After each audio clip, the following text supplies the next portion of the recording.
right? And so you have that going for you if you're trying to stop this thing from getting out of hand.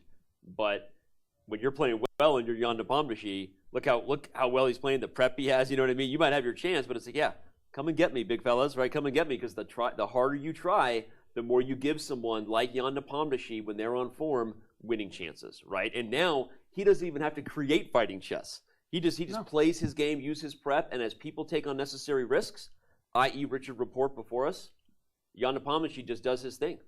And what Jan needs right now, besides the next few moves to conclude this game, is he really needs Radjabov to not lose to Karl. Fabiano.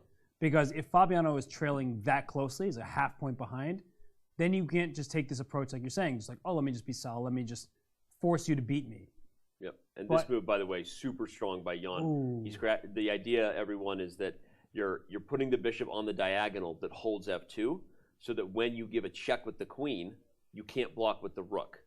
Or you can, but you'll lose it. And the whole reason for that is if you check with the queen and you block with the bishop, I spy with my little eye a little checkmate on g2.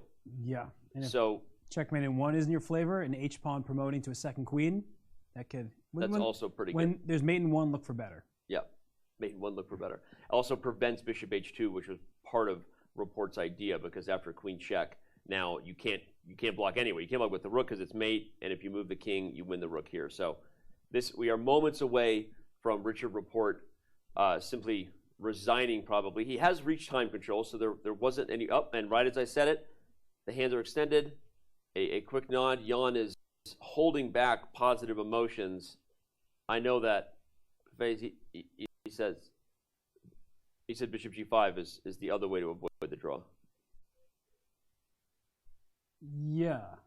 Or maybe something with the knight g5 moment, but...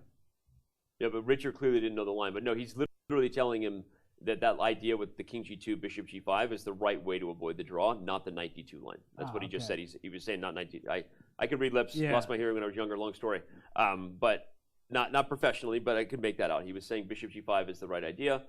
And we'll just show that position real quick, because it is now one of the most critical moments of the 2022 FIDE candidates, which was right here in this spot. He's saying instead of the commitment, the only way to avoid the draw at some point is to play either the knight d2 idea that Rapport did, which was bad, or this move here, and this is the right way to do it. After queen, well, either way, after bishop or queen takes, it's crazy, but it is closer to equal than the line that Rapport played in the game. But again, Rapport doesn't know the theory, and he did his best in the situation